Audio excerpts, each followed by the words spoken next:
নমস্কার, আমি মৌমিতা। আজকে আমি তোমাদের দেখাবো ডিমের একটা রেসিপি, যেটা তোমরা ভাবতেই পারো যে কালো জিরে কাঁচা লঙ্কা বেটে তো ইলিশ মাছ রান্না করে, কিন্তু এই কালো জিরে কাঁচা লঙ্কা দিয়ে ডিম কীভাবে রান্না করবে চলো দেখাই। আমি প্রথমেই কালো জিরে আর কাঁচা লঙ্কাটা বেটে নিলাম, তারপরে নিয়েছি 3টে ডিম, আলু, বেগুন, টমেটো আর নুন।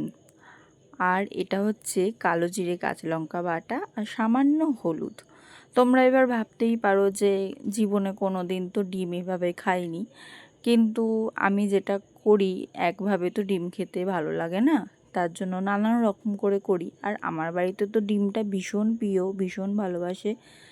আমি ডিমটাকে ভেঙে প্রথমে তেলের মধ্যে দিয়ে অমলেট করে নিলাম। 3টে অমলেট করে নেবার পর এবার কড়াইতে তেল দিয়ে সেখানে টমেটোগুলো যে কেটে রেখেছিলাম সেগুলো দিয়ে দিলাম।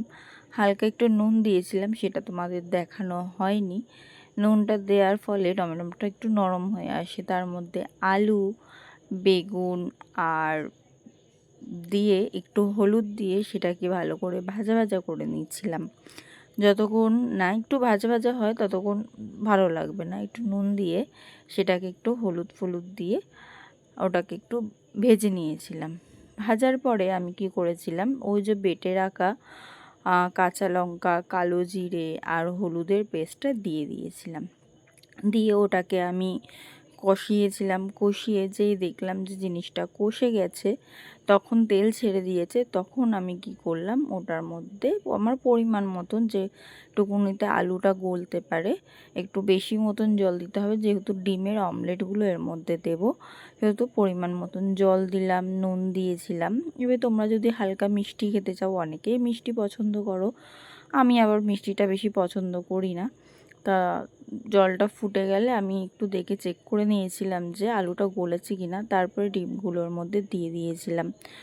সেখানে ভালো করে ফুটিয়ে ডিমগুলোকে ভালো করে ডুবিয়ে দিচ্ছিলাম, যাতে তার মধ্যে নুন মশলা সব পুরোটাই ঢুকে যায়। তারপরে দেখো, দেখতে হয়তো খারাপ হয়েছে আশা করি, কিন্তু খেতে একবার করে দেখো, ভীষণ ভালো লাগবে। আমি তো বাঙাল ঘুঁটি